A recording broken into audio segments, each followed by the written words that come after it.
আজ ২৯শে আগস্ট, জাতীয় ক্রীড়া দিবস। জাতীয় ক্রীড়া দিবস যাদেরকে নিয়ে তৈরি হয়, যাদের পরিশ্রমকে সম্মান জানায়, সেই সমস্ত খেলোয়াড়দের নিয়েই আমরা কথা বলি, তাদের সম্মান জানাতেই এই দিবস পালন করি। বা যাদের জন্য একটি দেশ জাতীয় ক্রীড়া দিবস পালন করে, সেই সমস্ত খেলোয়াড়দের আজকে আমাদের অন্তর থেকে শ্রদ্ধা জানাই।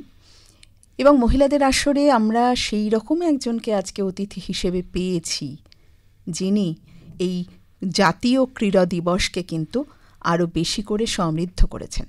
আজকে তীরন্দাজ দোলা বন্দ্যোপাধ্যায়কে আমরা অতিথি হিসেবে পেয়েছি। আজকে আমাদের অনুষ্ঠানে তিনি আসতে পেরেছেন। নমস্কার দিদি, আজকে আমাদের অনুষ্ঠানে আসার জন্য অনেক ধন্যবাদ। Thank you so much. আমারও খুব ভালো লাগছে আজকে তোমাদের অনুষ্ঠানে এখানে এসে তোমাদের সাথে কথা বলার, এবং একটা এত সুন্দর একটা দিনেতে, যে দিনটাতে তোমরা অনুষ্ঠানটা করছো, তো সেটার জন্যে খুবই ধন্যবাদ আমাকে ডাকার জন্য। প্রথম একদম আপনার নিজস্ব কথাতেই চলে যাই, কেননা এমন একটা দিনে আপনাকে পেয়েছি, সমস্ত সময়টা আপনার থেকে কিছু জানার থাকবে। আপনার এত বড় একটা কেরিয়ার বা এত বড় একটা খেলোয়াড় জীবনে আপনার প্রচুর প্রাপ্তি রয়েছে। তো প্রথম একদম শুরু করি এখন বর্তমান বিষয় নিয়ে। আপনি তো রেলওয়েতে কর্মরত, এখন যে চাকরি করছেন তার সঙ্গে খেলাধুলোর সঙ্গে আপনি নিজেকে কিভাবে জড়িয়ে রেখেছেন, বা আপনি যে বিষয়তে পারদর্শী সেই বিষয়টাকে নিজের সঙ্গে কিভাবে নিয়ে এগোচ্ছেন? হ্যাঁ, আমি যেহেতু এখনও অ্যাক্টিভ প্লেয়ার নই, আমি 2016-এ আমি রিটায়ারমেন্ট নিই অ্যাজ এ প্লেয়ার হিসেবে। তো সেই জায়গায় দাঁড়িয়ে তারপর আমার ভাইও রাহুল ব্যানার্জি, সেও অর্জুন অ্যাওয়ার্ডি ইন আর্চারিতে। তো আমরা দুজনে দুজনে মিলে আমরা ট্রেনিং সেন্টার স্টার্ট করেছি, যেটা কলকাতাতে 2টো ট্রেনিং সেন্টার আছে। তো সেখানে ছোট ছোট বাচ্চারা আসে, তারা করে। তো চেষ্টা করি যাতে নতুন জেনারেশনের মধ্যে যাতে স্পোর্টসটাকে আর্চারিটাকে আরেকটুখানি এগিয়ে নিয়ে যাবার, যেসব জিনিসগুলো হয়তো আমরা ঠিক টাইমে পাইনি, সেগুলো যাতে তারা ঠিক টাইমে পায়। এবং অনেক ছেলেমেয়েরা ভালো রেজাল্ট করছে ওখান থেকে, স্কুল লেভেল, স্টেটে, ন্যাশনালে অনেকে এখান থেকে খেলতে যাচ্ছে। এবং তার সাথে যখন আমরা এবং একজন আমাদের এখান থেকে আদিতি জয়সওয়াল, সে গেছিলো ইন্টারন্যাশনাল টুর্নামেন্টেও গেছে। আর তার সাথে আমাদের সরকারের সাথে ঝাড়গ্রামেতে একটা আর্চারি একাডেমি আছে। তো সেইটাতেও আমরা টেকনিক্যাল পার্টটা আমি আমার ভাই দুজনেই দেখি। তো ওখানেও 32টা ছেলে মেয়ে, এখন সেটা বাড়ি 64 করানো হয়েছে। সেটা সব পুরোপুরি আমাদের সিএমের একটা নিজস্ব একটা একাডেমি, তার ধায়েতেই, চিন্তাধারাতেই ওটা শুরু করেছিলাম। তো সেখানেও প্রচুর ছেলে মেয়ে সেখান থেকে উঠছে। সেখানে টেকনিক্যাল পার্টটা দেখিয়ে আমরা ওখান থেকেও জুয়েল সরকার বলে একদমই ইন্টেরিয়ার থেকে তিনি এসছিল, তো সেখানে ফার্স্ট এসে ওখানেই আর্চারি শিখে এবং সেখান থেকে শুরু করেছে, ভালো রেজাল্ট করছে, এশিয়া কাপে গোল্ড পেয়েছে। তো এইভাবে বিভিন্ন সাথে স্পোর্টসের সাথেই যুক্ত আছি। আমি নিজে এখন ইন্ডিয়ান অলিম্পিক অ্যাসোসিয়েশনের এক্সিকিউটিভ কাউন্সিল মেম্বার। আর তাছাড়া বিভিন্ন সাইয়েরও বিভিন্ন স্পোর্টসের সাথে বিভিন্ন কমিটিতে, আপনার কী বলে, খেলো ইন্ডিয়া যে স্কিম আছে সেই কমিটিতে বিভিন্ন জায়গার সাথে যুক্ত আছি। তো পুরোপুরি অ্যাক্টিভ স্পোর্টসম্যান না হলেও বিভিন্ন সাথে যুক্ত। আমি যে অফিসে ইস্টার্নেলে কাজ করি সেখানেও ওই স্পোর্টস ডিপার্টমেন্টে সিনিয়র স্পোর্টস অফিসার, তো সেখানেও স্পোর্টসের সাথেই যুক্ত, বিভিন্ন প্লেয়ারদের সাথে সেখানে ইন্টারাক্ট হয়।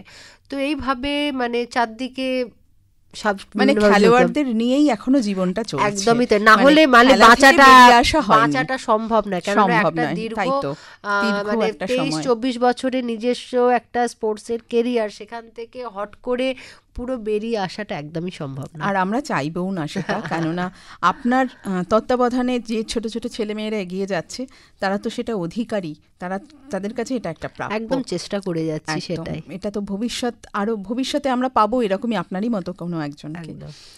একদম 9 বছর বয়সে আপনার বরানগর আর্চারি ক্লাবে প্রথম শুরু হলো। এই যে ধরুন আর্চারি তীরন্দাজিতে যে আপনি এলেন, এই তীরন্দাজির ভালোবাসাটা কি নিজের, নাকি ওটা বাবা মা বা অভিভাবক কেউ বলেছিলেন যে এটাই শেখো এরকম? আসলে আমার বাড়ির সামনেতেই একটা ক্লাব, বরানগর আর্চারি ক্লাব, সেটাই বলতে পারো একটা বড় গ্রাউন্ড আমাদের বাড়ির পাশেই ছিল। পাশে হয় 3-4 মিনিটের রাস্তা আর কি।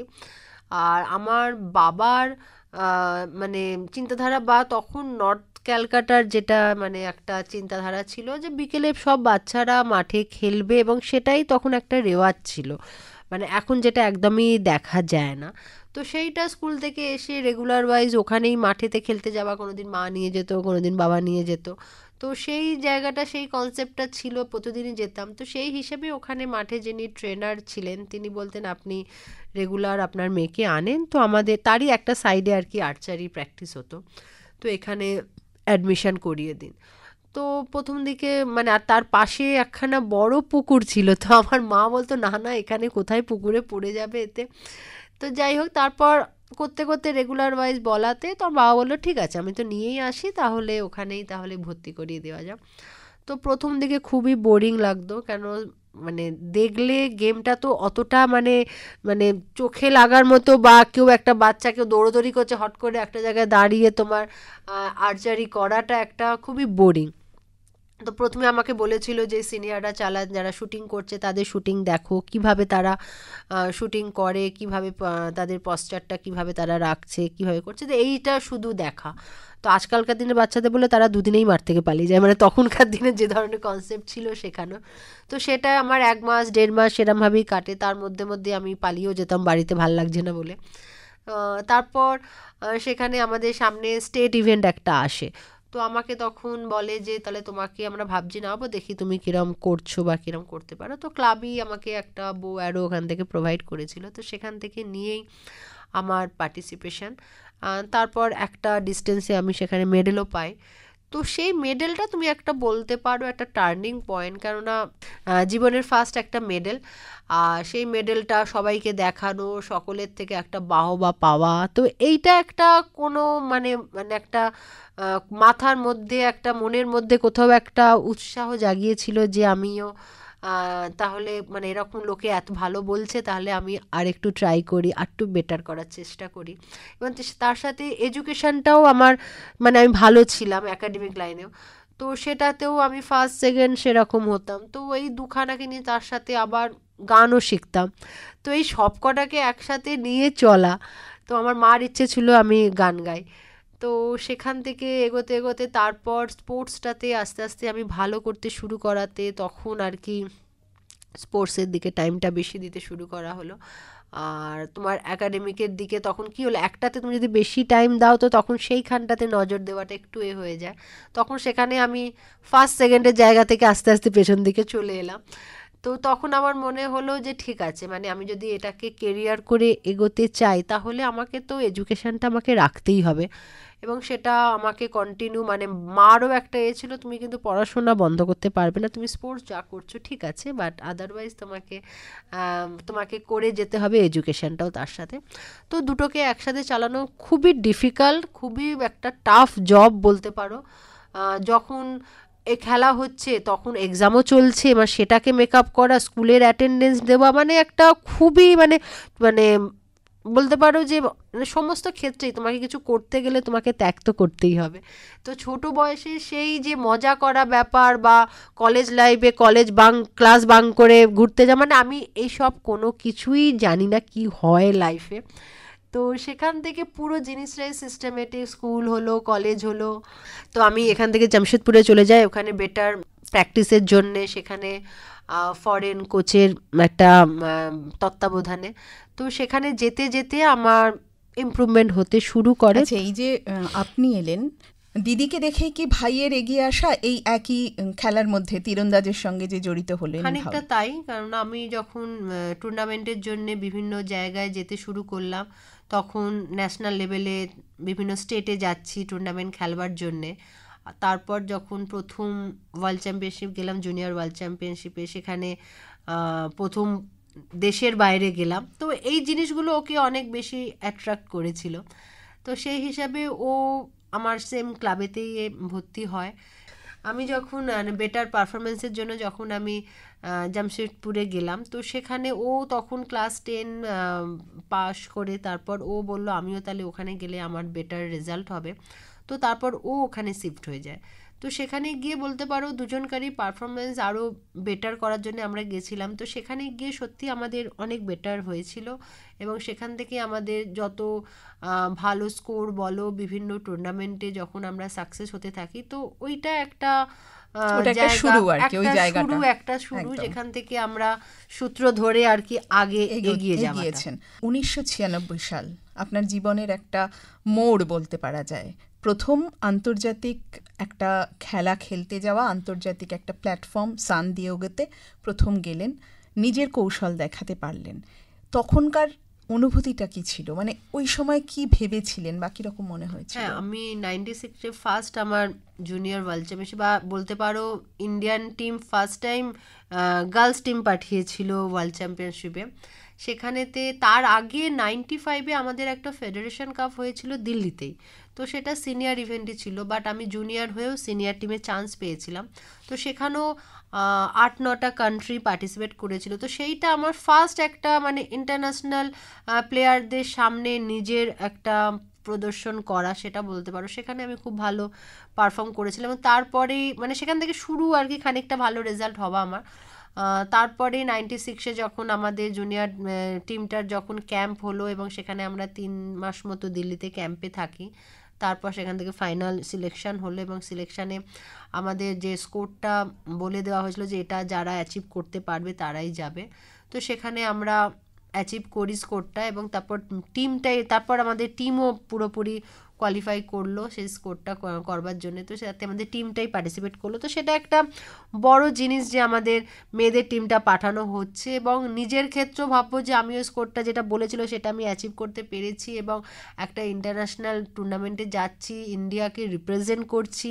সেটা একটা খুবই মানে নিজে যে একটা হয় না যে সারা 3 মাস জুড়ে তুমি যেটা বাড়ি ছেড়ে তুমি স্কুলে থেকে লিভ নিয়ে তুমি ওখানে আছো এবং সেই জিনিসটা তুমি যার জন্য তুমি করলে এতক্ষণ, সেটা তুমি সাকসেস হলে মানে ইন্টারন্যাশনালে যাওয়ার মানে 50% তুমি একটা স্টেপের জন্য এগোলে, তো সেইটাতে কি হয় আরও এগিয়ে যাওয়ার জন্য অনেকটা বেশি উৎসাহটা আরও বাড়ি যায় এবং বাড়ি থেকে আরও সাপোর্ট যে হ্যাঁ তুমি করো, ভালো হচ্ছে, তাহলে তুমি আরও কি করলে তোমার ভালো হবে সেদিকে নজর দাও, মানে এই বাড়ি থেকেও একটা সাপোর্ট। তো সেগুলোতে আরও আমাকে এগিয়ে নিয়ে যেতে সাহায্য করেছে। এরপর আসে 2007-এ দুটো বিশ্বকাপে খেলা, একটা অগাস্টে ইংল্যান্ডে মেটিক্সন ওয়ার্ল্ড কাপ, আর দুবাইতে একটা আর্চারি ওয়ার্ল্ড কাপ ফাইনাল। এই দুটোতে দুটো স্বর্ণপদক আপনার ঝুলিতে এলো। ওই সময়ে সান দিয়েগোর পরে এই অ্যাচিভমেন্টটা, এই প্রাপ্তিটা আপনাকে কিভাবে তার মধ্যে আমার অনেক ফার্স্ট টাইম আমার লাইফে আর কি অনেক কিছু মানে প্রথমবার হয়েছে আর কি, যেটা ইন্ডিয়া থেকে ফার্স্ট টাইম মেডেল জেতা বলো, টিমে ফার্স্ট টাইম যাওয়া বলো। কেন 2005-এ আমি ইউরোপিয়ান গ্র্যাপিতে আমি ফার্স্ট টাইম ইন্ডিভিজুয়াল গোল্ড নিই, মানে এর আগে ইন্ডিয়াতে কেউ ইন্ডিভিজুয়াল গোল্ড কেউ নেয়নি। তো সেটা একটা বড় প্রাপ্তি গেছে 2005-এ। 2004-এতে বা 2003-এতে যেটা আমরা ফার্স্ট টাইম আমাদের উইমেন টিম কোয়ালিফাই করে ফর অলিম্পিক্স। তো 2003-তে আমাদের ওয়ার্ল্ড চ্যাম্পিয়নশিপ হয়েছিল নিউ ইয়র্কে, তো সেখান থেকে আমি ইন্ডিভিজুয়ালি কোয়ালিফাই করি, দেন আমাদের টিমও কোয়ালিফাই করে। তো 2004 এথেন্স অলিম্পিকে আমরা 2 পয়েন্টে আমরা কোয়ার্টার ফাইনাল হেরে যাই, তো সেটাও একটা বড় অ্যাচিভমেন্ট ছিল আমাদের কাছে। দেন 2007-এ আমার ওয়ার্ল্ড কাপে গোল্ড এবং ওয়ার্ল্ড কাপ ফাইনালেও গোল্ড। তারপর 2008-এ আমরা আবার বেজিং অলিম্পিকের জন্য আমাদের টিম উইমেন টিম কোয়ালিফাই করে, সেখানে আবার আমরা 1 পয়েন্টে চায়নার কাছে কোয়ার্টার ফাইনাল হেরে যাই। তো অনেক সাকসেস হয়েছে, তার সাথে সাথে কিছুটা তুমি বলতে পারো মানে কাছে গিয়েও মানে একটুর জন্যে হয়তো রয়ে গেছি। তো সেই জিনিসগুলোই চাই যাতে নেক্সট জেনারেশন আরও বেটার করছে এবং তারা যাতে এগুলো থেকে শিখতে পারে, আরও এগিয়ে যেতে পারে। তো এই জিনিসগুলো ছিল যেগুলো তখনকার যেটুকুনি ফ্যাসিলিটি ছিল বা আমরা যতখানি নিজের 100% যতটা দেওয়ার চেষ্টা করেছি সেই ইনফ্রাস্ট্রাকচারের মধ্যে, সেই ফ্যাসিলিটির মধ্যে, তো সেটা পুরোপুরি করার চেষ্টা করেছি। আন্তর্জাতিক স্তরে 50-এরও বেশি পদক, আবার জাতীয় স্তরে প্রায় 80-র ওপরে পদক। এই যে এতগুলো অ্যাচিভমেন্ট, মানে একটু আগেই আপনি বললেন যে সবটাই সফল হয়তো হয়নি, একটু পিছনে ছিলাম, কিন্তু তবুও যে সফলতা আপনার রয়েছে, আপনার জীবনের সঙ্গে জড়িয়েছে, সেই সফলতা আপনাকে কিভাবে তৈরি করেছে বা আপনাকে কিভাবে এত দূর পর্যন্ত আসতে সাহায্য করেছে? দেখো, স্পোর্টসটা মানে আমি তো সেটাই আমরা বা বিভিন্ন জায়গাতে আমরা নিজেরাও বলি যে স্পোর্টস একটা জায়গা না যেখানে তুমি আজকে জিতে যাচ্ছ, কালকে হয়তো তুমি হারতেও পারো। মানে কালকে হয়তো এমন কিছু ডিফিকাল্টিস তোমার শুটিংয়ের মধ্যে, তোমার টেকনিকের মধ্যে হঠাৎ করে এসে গেল যে যেটা তুমি সেটাকে আবার তোমাকে রিকভারি করতে হয়তো 3 মান্থ 6 মান্থ লেগে গেল।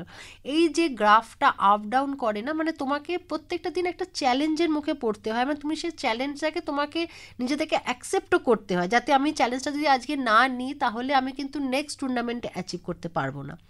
তো এই যে আপ ডাউন করা, তো এইগুলোকে না আমাদের অনেকটা কনফিডেন্ট লেভেল অনেকটা হাই করে দেয়, যে আমি চ্যালেঞ্জটা নিলাম, হ্যাঁ 6 মান্থ পরে আমি ওটাকে অ্যাচিভ করলাম, বাট হয়তো মেডেল জিতলাম না, কিন্তু আমি যেটা জন্যে আমি এটাকে 6 মান্থ টাইম দিলাম সেটাকে কিন্তু আমি রিকভারি করেছি, বা আর নেক্সট 1 মান্থে হয়তো আমি আর একটু বেটার করে নেব। তো এই যে রেগুলার ওয়াইজ আমাদের চ্যালেঞ্জ নেওয়া, একটা ডিসিপ্লিনের মধ্যে থাকা, একটা সবসময় একটা ফোকাস নিয়ে এগিয়ে যাওয়া যে আমাকে কি করতে হবে, স্যাক্রিফাইস করা, মানে এই যে প্রচুর জিনিস আছে না, যেটা স্পোর্টস কিন্তু অটোমেটিক্যালি রেগুলার ওয়াইজ তোমার মধ্যে একটা একটা করে জিনিস কিন্তু তোমাকে তৈরি করতে শুরু করে। বাড়ি থেকে বেরিয়ে আমরা যে হোস্টেল লাইফে থাকি, নিজের ডিসিশনটা নিজেকে নেওয়া, ইনস্ট্যান্ট আমাকে কি করতে হচ্ছে, এই যে প্রত্যেকটা জিনিস আমরা কখনো হয়তো কোনো ডিসিশন হয়তো তোমার ভুলও হয়েছে, কিন্তু তার থেকে আমরা শিখছি আবার যে না এটা নিয়েছি ভুল। সেই সময় তো ফোনও ছিল না যে বা আমি তক্ষুনি ফোন করে কিছু কল করে জানি না যে এইটা হচ্ছে কি করব। তো প্রত্যেকটা জায়গায় আমাদের শুটিংয়ে যখন আমরা করি 20 সেকেন্ডে 1 অ্যারো, তো তোমাকে শুটিং লাইনে দাঁড়িয়ে তোমাকে, আমার যেহেতু আউটডোর গেম, আমাকে বাইরের ওয়েদার কন্ডিশন দেখতে হচ্ছে, হাওয়া কোন দিক দিয়ে আসছে, আমাকে নিজের শুটিং দেখতে হচ্ছে, আমি কতটা লিডে আছি বা কতটা পিছিয়ে আসি সেগুলো ক্যালকুলেট করতে হচ্ছে। এই যে ইনস্ট্যান্ট তোমাকে প্রত্যেকটা টাইমে তুমি নিজেকে তৈরি করছো, অনেক কিছু শিখিয়ে দেয়। এবং ইন ফিউচার মানে আজ আমি যখনই মানে স্পোর্টসের জন্য আমি হয়তো টুর্নামেন্টে পারফর্ম করছি না, বাট এই জিনিসগুলো আমার নিজস্ব এখন পার্সোনাল লাইফে বলো বা নেক্সট জেনারেশন যাদের আমরা তৈরি করার জন্য চেষ্টা করছি তাদের মধ্যে ইনপুটগুলো দেওয়া, যে এই এই জিনিসগুলো তোমার ডিফিকাল্টিস আসতে পারে, যেগুলোকে আমরা এরমভাবে করেছি তোমরা তাহলে সেগুলো করো, মানে অনেক কিছু জিনিস আমাদের লাইফে শিখিয়েছে, মানে সেগুলোকেই এগিয়ে যেতে অনেক সাহায্য করেছে। একদমই তাই, আমরা ওই থেকে শেখা যে কথাটা আছে, মানে আজকের দিনে তুমি এটাও বলতে পারো অনেকটা যে মানে আমাদের সময় এই যে ঠেকে শিখেছি বলে না, আজকে আমরা মানে ওইটা কোনটা ছিল আমাদের কাছে আর আমরা কিন্তু প্রাপ্তি হলে সেই আনন্দটা অনেক বেশি উপভোগ করেছি। কিন্তু আজকালকার দিনের বাচ্চারা চাওয়ার আগে পেয়ে যাওয়া, যে তার কাছে যে তাদের কাছে ক্রাইসিস বলে জিনিসটা কিছু নেই, মানে তোমার বলে না যতক্ষণ না তোমার খিদেটা পাচ্ছে, তুমি পাওয়ার আগে তুমি খাবার পেয়ে যাচ্ছ, তো তুমি খিদেটা কাকে বলে তুমি জানো না। তো সেই কারণে তারা কিন্তু আর লড়তে জানছে না, এবং তুমি দেখবে যে সমাজেও মানে তারা একটুতেই ইগোর প্রবলেম হয়ে যাচ্ছে, একটু প্রেশার এলেই তারা সেটা সুসাইড অ্যাটেম্পের দিকে চলে যাচ্ছে, মানে এই যে ক্রাইসিসগুলো আসছে না, তার অভ্যেসটা হচ্ছে না, হারতে জানবে না। কিন্তু খেলা স্পোর্টস কিন্তু তোমাকে হারতে শেখায়, হারবে তারপর তুমি জিতবে, আবার হয়তো তুমি হারবে, কিন্তু এই যে হারার সময় মানে তুমি আজকে জিতলে প্রচুর পেপারে সকলে তোমার নাম করলো, তোমার কালকে যে হারলে যে অন্য যে জিতলো তাকে নিয়ে হলো, তোমাকে নিয়ে একটা ক্রিটিসাইজ হয়ে গেল। এই যে তোমাকে সেটা অ্যাকসেপ্ট করে, ঠিক আছে আমি করিনি বলে আমি পাইনি, আমি নেক্সট আবার চেষ্টা করব। তো এই জিনিসগুলো নিজেকে তৈরি করার ইচ্ছেটা কিন্তু ভেতরে ভেতরে জাগিয়ে দেয়। একদম, হয়তো সবাই সেটাকে সেই লেভেলে সেরকম রেজাল্ট দিতে পারে না, কিন্তু সে কিন্তু ভেতর থেকে তার একটা বিল্ড আপ খুব ভালোভাবে গ্রোয়িং পিরিয়ডে তার কিন্তু বিল্ড আপটা খুব মানে একজন খেলোয়াড় মানে স্পোর্টসম্যান আমরা যাকে বলি, তার মানসিকতাটা কিন্তু অন্যরকম তৈরি হয় একদম এই কারণে। আপনার ঝুলিতে তো আরো একটি প্রাপ্তি রয়েছে, অর্জুন পুরস্কার। হ্যাঁ, এইটা যখন ঘোষণা হয়েছিল বা যেদিনকে আপনি জেনেছিলেন যে আপনি এরকম আমাদের ভারতের সর্বোচ্চ একটা পুরস্কার আপনাকে দেওয়া হচ্ছে, সম্মান দেওয়া হচ্ছে, সেদিনের অনুভূতিটা একটু শুনবো। আমি তো বলি মানে আমার অর্জুন অ্যাওয়ার্ডই হচ্ছে সেই রামের বনবাসের মতো, 14 বছর মানে আমাদের তার আগে যে পেয়েছিল 14 বছর আগে, তো আমি আর তরুণদীপ রায় আমরা দুজনে পাই 2005-এ। তো সেখানে মানে 14 বছর বাদে আমাদের আর্চারিতে আবার ওই শিখে ছেঁড়ার মতো ব্যাপার হলো আর কি, আমরা অর্জুন অ্যাওয়ার্ডের এতে আমাদের নাম অ্যানাউন্স হলো। আমি বা তরুণ আমরা দুজনেই তখন স্যাপ গেমসের জন্য গেছিলাম শ্রীলঙ্কায়। তো যখন পুরোপুরি আমাদের ইভেন্টটা শেষ হবে আর কি লাস্টের দিনকে, তো তখন আমাদের যিনি ওখানে ম্যানেজার হয়ে গেছিলেন পরেশ মুখার্জি, পরেশ স্যার হঠাৎ সকালে এসে বললো একটা ভালো নিউজ আছে দোলা, তোমার নাম অর্জুন অ্যাওয়ার্ডে মানে কনফার্ম হয়েছে, তোমার আর তরুণের নাম। তো একটা খুব ভালো, সেদিনকে আমার ইন্ডিভিজুয়াল ইভেন্টও ছিল, তো ইন্ডিভিজুয়ালেও আমি গোল্ড পাই সেদিনকে। তো আমাদের তারপর আমাদের আরও 2 দিন বাদে আর কি ক্লোজিং সেরেমনি করে আমাদের রিটার্ন আসার কথা ছিল স্যাপ গেমস থেকে। তো যেহেতু আমাদের আর এই 29শে অগস্ট দিনটা সে আরও বেশি আমার কাছে, তো ওই দিনকেই আর কি আমাদের অর্জুন অ্যাওয়ার্ডও আমাদের সেই দিনকে সমস্ত অ্যাওয়ার্ডগুলো দেওয়া হয়, বাট আজকাল একটু ডেট চেঞ্জ হয়ে গেছে, কিন্তু সেই সময় 29 তারিখে দেওয়া হতো। তো আমরা একটু আর্লি চলে আসি, এসে তারপর আমরা সেই প্রোগ্রামে রাষ্ট্রপতি ভবনে আমরা গিয়ে, আর আমি অ্যাওয়ার্ডও পাই হচ্ছে আব্দুল কালাম সাহেবের হাত থেকে, তো সেটাও একটা বড় ব্যাপার। তো আমার মা বাবা সবাই, তো সেই কারণে আমার ভাই সকলেই সেখানে প্রেজেন্ট, কারণ ভাইও তখন স্যাপ গেমসেই ছিল আমার সাথে টিমেতে। তো আমরা সকলেই সেখানে যাই, তো অ্যাওয়ার্ড নেওয়া হয়। তো সেটা একটা মানে নিশ্চয়ই একটা অলিম্পিক খেলা, যেমন একটা অলিম্পিকে যাওয়া, দেন অলিম্পিকে মেডেল বা ফার্স্ট একটা পার্টিসিপেশনটাও একটা অলিম্পিকে একটা বিরাট বড় হয়, কোয়ালিফাই করে যেতে হয়। তারপরে হচ্ছে একটা অর্জুন অ্যাওয়ার্ড পাওয়া একটা প্লেয়ারের একটা অনেক বড় একটা অ্যাওয়ার্ড প্লেয়ারদের কাছে। তো এই জিনিসগুলো সত্যি একটা মানে অ্যাচিভমেন্ট বলতে পারো, এবং এইগুলোকে মানে আগে রেখেই তো আমরা প্রত্যেকটা খেলোয়াড় সামনের দিকে এগোই যে আমাকে এইটা পেতে হবে, তারপরে স্টেপে আমাকে এটা পেতে হবে, তো সেই জিনিসগুলো থাকে। এরপরে আসি শান এবং সাগরিকা, আপনার খুব নিকট আত্মীয়, তাদের সঙ্গে কাটানো ছোটবেলার কিছু স্মৃতি যদি আজকে এখানে। না, সেই জন্যই আমি তোমাকে একটু আগে যেটা বললাম না, আমার মা চাইতো আমি যাতে গানের লাইনে যাই, কেন আমার দাদু গানের এতে জওহর মুখোপাধ্যায়, উনি শ্যামার সঙ্গীতে করতেন। আমার মামা মানে শান সাগরিকার বাবা মানুষ মুখোপাধ্যায়। তো আমার মাদের ফ্যামিলিটা হচ্ছে পুরো গানের ফ্যামিলি। তো মা প্রথম থেকেই মানে আমাকে 5 বছর বয়স থেকেই গান শিখিয়েছে, এবং তখন থেকে আমি ক্লাসিক্যাল গান করতাম, মানে সেকেন্ড ইয়ার অবধি আমি ক্লাসিক্যাল পরীক্ষা গানের এক্সামও দিয়েছি। তারপরে যেহেতু স্পোর্টসটাতে এগোতে শুরু করলাম, তো সেখানে মার একটুখানি অসন্তুষ্টতা ছিল যে গানটা ছেড়ে দিয়ে ও স্পোর্টসের দিকে এগোচ্ছে।